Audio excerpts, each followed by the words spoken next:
ऋषिकेश, जहां आत्मा को शांति मिलती है। पवित्र गंगा के तट पर बसा ऋषिकेश प्रकृति और आध्यात्म का एक ऐसा अनूठा संगम है जहां पहुंचते ही मन की उथल पुथल शांत हो जाती है। नीले कांच सी चमकती गंगा जब पहाड़ों को चीरती हुई यहां पहुंचती है तो उसकी शीतलता तन और मन दोनों को पवित्र कर देती है। हिमालय की तलहटी में स्थित ये नगरी ऋषियों और मुनियों की तपस्थली है, जहाँ की मिट्टी में आज भी साधना की महक बाकी है। त्रिवेणी घाट पर जब हजारों दिए गंगा की लहरों पर तैरते हैं तो ऐसा लगता है मानो आकाश के सारे तारे धरती पर उतर आए हो। यहाँ एक और लक्ष्मण झूला और राम झूला की शांति है तो दूसरी ओर राफ्टिंग और कैंपिंग का थ्रिल है। ऋषिकेश, जिसे पूरी दुनिया yoga capital of the world के नाम से जानती है, ये केवल एक शहर नहीं बल्कि एक एक्सपीरियंस है। यहाँ की हवाओं में मंत्रों की गूंज और गंगा की लहरों में दिव्यता का वास है। अगर आप भी ऋषिकेश जाने का प्लान बना रहे हैं या ऋषिकेश घूमना चाहते हैं तो इस वीडियो में आपको ऋषिकेश रुकने, खाने पीने से लेकर फेमस घूमने लायक प्लेसेस भी देखने को मिलेगी। साथ ही कैंपिंग और रिवर राफ्टिंग एडवेंचर एक्टिविटीज की कंप्लीट इन्फॉर्मेशन भी मिलेगी। ये वीडियो एक ट्रेवल गाइड वीडियो होने वाला है, तो अगर आपको वीडियो के रिलेटेड कोई भी क्यूरी है तो आप वीडियो के नीचे कमेंट में बता सकते हैं। और प्लीज वीडियो अच्छा लगे तो लाइक जरूर करें।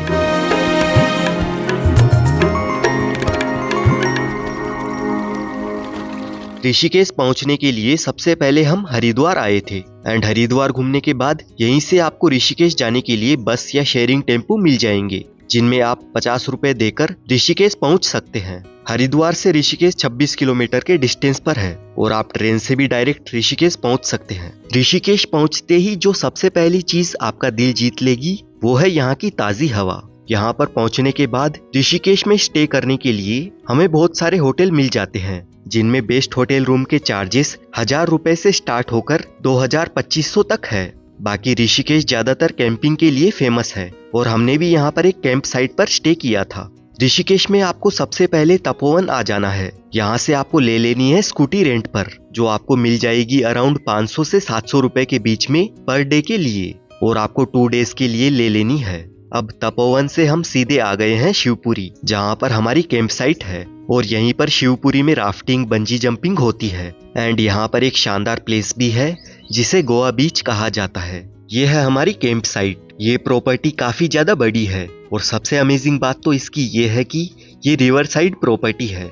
इसके पास में 200 मीटर की दूरी पर ह्यूल रिवर बहती रहती है। ये है हमारा Swiss cottage camp with attach bathroom, जिसको हमने बुक किया था tourismtrip.com से, और इसके चार्जेस हमको लगे थे पर पर्सन 1500 रुपए। और यहाँ पर इस प्रॉपर्टी में family camp, deluxe luxury camp बने हुए हैं, जिनके चार्जेस पर नाइट के लिए 2000 से 3000 रुपए तक रहते हैं, जिनमें ब्रेकफास्ट, लंच, डिनर इंक्लूडेड रहता है। एंड सीजन के अकॉर्डिंग यहाँ पर कैंप के चार्जेस कम ज्यादा होते रहते हैं। अगर आप यहाँ आकर कैंपिंग करना चाहते हैं तो ये एक परफेक्ट ऑप्शन है। आप इन नंबर पर कॉल करके भी आपके बजट के अकॉर्डिंग कैंप बुक करवा सकते हैं या tourismtrip.com वेबसाइट पर जाके चेक कर सकते हैं। कैंप में आकर लंच करके थोड़ी देर रेस्ट करने के बाद हम निकल पड़े राफ्टिंग करने के लिए। एंड कैंपिंग साइट से 2 किलोमीटर के डिस्टेंस पर शिवपुरी मेन एरिया में आपको काफी सारे बुकिंग ऑफिस मिल जाएंगे, जहाँ से आप राफ्टिंग बुक कर सकते हैं। यहाँ पर डिस्टेंस वाइज राफ्टिंग करवाई जाती है और उसी के अकॉर्डिंग चार्जेस भी लगते हैं। लाइक 16 किलोमीटर राफ्टिंग के चार्जेस 800 रुपए, 22 किलोमीटर की राफ्टिंग के 1200 रुपए रहते हैं और इनमें ड्रोन शूट, गोप्रो शूट के अलग से चार्जेस 800 रुपए से 1500 रुपए तक लगते हैं। लेकिन यहाँ पर बहुत सारी जगहों पर आपको बेस्ट प्राइस में कंबाइंड चार्जेस भी देखने को मिलेंगे, जो आपके लिए बेस्ट रहेंगे अगर आप ग्रुप में बुकिंग करते हैं तब। हमने जो राफ्टिंग करी है वो 16 किलोमीटर की थी और ये एक काफी अमेजिंग एक्सपीरियंस होता है। अगर आप भी ऋषिकेश आते हैं तो राफ्टिंग जरूर करना, आपको काफी ज्यादा मजा आएगा। एंड राफ्टिंग करने के बाद हम आ गए हैं गोवा बीच पर। एक्चुअल में यहाँ पर गोवा की तरह रिवर के किनारे पर वाइट सैंड है एंड ये पूरा सीन एक गोवा बीच की तरह लगता है।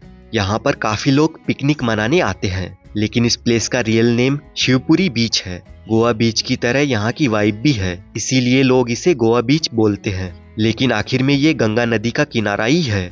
यहीं से 500 मीटर के डिस्टेंस पर बंजी जंपिंग होती है और यहाँ पर बंजी जंपिंग करने के लिए 4000 रुपीज से स्टार्टिंग चार्जेस है। यहाँ पर इंडिया का सबसे ऊंचा बंजी जंपिंग प्लेटफॉर्म है, तो आप यहाँ पर बंजी जंपिंग का एक्सपीरियंस भी ले सकते हैं। इवनिंग में हम हमारी कैंपिंग साइट पर वापस आ गए थे और यहाँ पर डीजे पार्टी और बोनफायर का मजा भी हम ले सकते हैं। डिनर करने के बाद हमने प्रॉपर्टी का नाइट व्यू एंजॉय किया एंड मॉर्निंग में ब्रेकफास्ट करने के बाद यहाँ से चेकआउट करके हम वापस आ गए ऋषिकेश घूमने के लिए।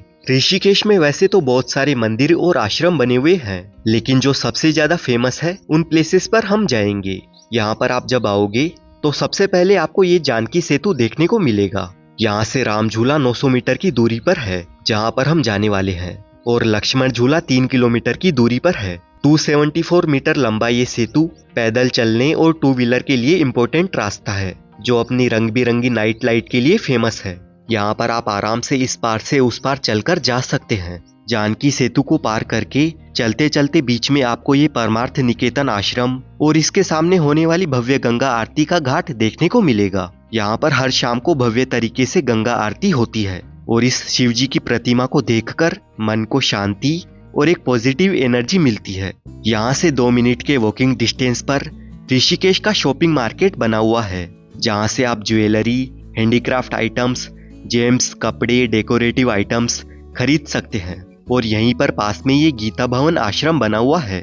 यहाँ पर आने वाले सभी श्रद्धालुओं के रहने के लिए बहुत सारे कमरे बने हुए हैं, लेकिन अगर आपको यहाँ पर कमरा लेना है तो आपके साथ में फैमिली होनी चाहिए, तभी आपको रूम मिलेगा। सिंगल पर्सन को यहाँ पर रूम नहीं दिया जाता है। और यहाँ पर खाने पीने की भी अच्छी व्यवस्था है। गीता भवन से अगेन 2 मिनट के वॉकिंग डिस्टेंस पर गीता भवन पूड़ी मिठाई दुकान आती है। यहाँ पर आप नाश्ता पानी कर सकते हैं और एक ही दुकान पर काफी सारे आइटम्स यहाँ पर रहते हैं। यहाँ से चलते चलते हम पहुँच जाते हैं राम झूला के पास में। यहाँ पर आप गंगा नदी को बोट से भी पार कर सकते हैं, जिसका टिकट वन साइड ओनली 40 रुपए पर पर्सन है। राम झूला को 1983 में बनवाया गया था। ये एक सस्पेंशन पुल है और इस पर चलते हुए जब हम नीचे बहती गंगा नदी को देखते हैं और पुल थोड़ा हिलता है तो सच में मजा आ जाता है एंड यहाँ से बहुत ही सुंदर व्यू देखने को मिलता है। अब हम जाने वाले हैं तपोवन से 4 किलोमीटर दूर नीर वाटरफॉल देखने के लिए। नीर वाटरफॉल तक जाने के लिए आपको सबसे पहले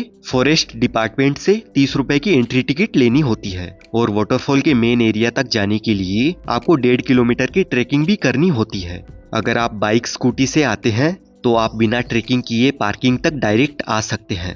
रास्ते से जाते टाइम आपको वाटरफॉल का सबसे पहले ये वाला हिस्सा देखने को मिलेगा। लगभग आधे घंटे तक चलने के बाद इस वाले ब्रिज के पास में आकर हम पहुंच जाते हैं।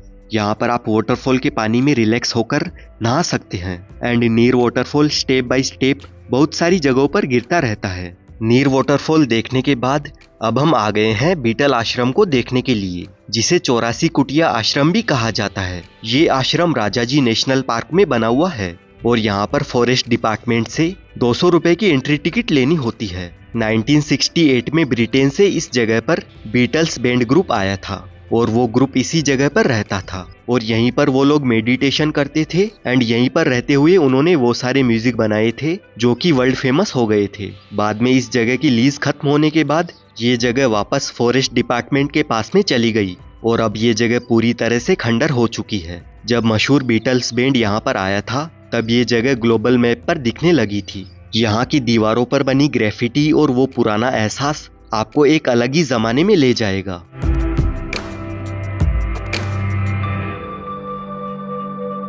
ऋषिकेश में हेमकुंड साहिब गुरुद्वारा भी बना हुआ है और यहीं से हेमकुंड साहिब की यात्रा शुरू होती है और इस गुरुद्वारा में दिन भर आने वाले भक्तों के लिए लंगर चलता है। अगर आपको सुकून चाहिए तो परमार्थ निकेतन जैसे आश्रमों में योग क्लास ज्वाइन कीजिए। सुबह 5 बजे उठकर गंगा किनारे प्राणायाम करना आपको एक नई ऊर्जा से भर देगा। यकीन मानिए यहाँ की लाइफस्टाइल आपको सादगी की खूबसूरती सिखा देगी। अब हम आ पहुंचे हैं लक्ष्मण झूला के पास। लक्ष्मण झूला के बारे में कहा जाता है कि भगवान लक्ष्मण ने इसे जूट की रस्सियों से पार किया था। इस झूले पर अब ग्लास ब्रिज व्यू एरिया भी बना दिया गया है जहाँ पर आप खड़े होकर ये अमेजिंग व्यू देख सकते हैं। लक्ष्मण झूला के पास में ही ये त्र्यंबकेश्वर मंदिर बना हुआ है। ये मंदिर 13 मंजिला होने के कारण इस मंदिर को 13 मंजिला मंदिर भी कहा जाता है और इस मंदिर के अंदर ही अनेक देवी देवताओं के मंदिर भी बने हुए हैं। त्र्यंबकेश्वर मंदिर से अब हम जाएंगे नीलकंठ महादेव टेम्पल में, जो मणिकूट पर्वत पर स्थित है। ऋषिकेश से नीलकंठ महादेव मंदिर 20 किलोमीटर की दूरी पर है। यहाँ पर पहुँचने के बाद हमें 1 किलोमीटर पैदल चलकर मंदिर तक जाना होता है और आप शेयरिंग टैक्सी से भी यहाँ तक आ सकते हैं। त्र्यंबकेश्वर मंदिर के पास में आपको टैक्सी स्टैंड दिखाई देगा, वहाँ से 200 रुपए का किराया देकर आप आ सकते हैं, जिसमें आना और जाना शामिल रहता है। और इस मंदिर में दर्शन करने के लिए हमें 1 से 1.5 घंटे तक लाइन में लगना पड़ता है। यहाँ पर मंदिर के अंदर शिवलिंग नहीं है, यहाँ पर शिव जी के कंठ की पूजा की जाती है। माना जाता है कि जब समुद्र मंथन हुआ था तब शिव जी ने जो विष पिया था उसकी वजह से शिव जी के गले में जलन हो रही थी, तो उसे शांत करने के लिए शिव जी ने इसी जगह पर तपस्या की थी। राम झूला से ओनली 1 किलोमीटर के डिस्टेंस पर ऋषिकेश का सबसे ऊंचा मंदिर बना हुआ है, जिसका नाम है भूतनाथ टेम्पल। इस 11 मंजिला मंदिर से आपको लगभग पूरे ऋषिकेश का मेस्मराइजिंग व्यू देखने को मिलता है। और ये मंदिर भगवान शिव जी को समर्पित है, जो राजाजी नेशनल पार्क से घिरा हुआ है। शाम होते ही ऋषिकेश में आए सारे लोग त्रिवेणी घाट की ओर खींचे चले आते हैं। यहाँ गंगा, यमुना और सरस्वती का संगम माना जाता है और यहाँ की महाआरती का नजारा जिसको शब्दों में बयां नहीं किया जा सकता है। यहाँ पर लगभग हर घाट पर शाम की गंगा आरती की जाती है और आप किसी भी घाट पर गंगा आरती देख सकते हैं। दोस्तों, ऋषिकेश सिर्फ एक टूरिस्ट डेस्टिनेशन नहीं है। यहाँ पर आप चाहे अकेले आए, दोस्तों के साथ या फैमिली के साथ, ऋषिकेश की गलियां और गंगा का ये पानी आपको कभी निराश नहीं करेगा। तो कब बना रहे हैं आप ऋषिकेश घूमने का प्लान? नीचे कमेंट में जरूर बताएं। अगर आपको वीडियो पसंद आया तो लाइक करें और अपने ट्रेवल पार्टनर के साथ इसे शेयर करना न भूलें। मिलते हैं अगले सफर में, तब तक के लिए मुस्कुराते रहिए और घूमते रहिए। हर हर गंगे।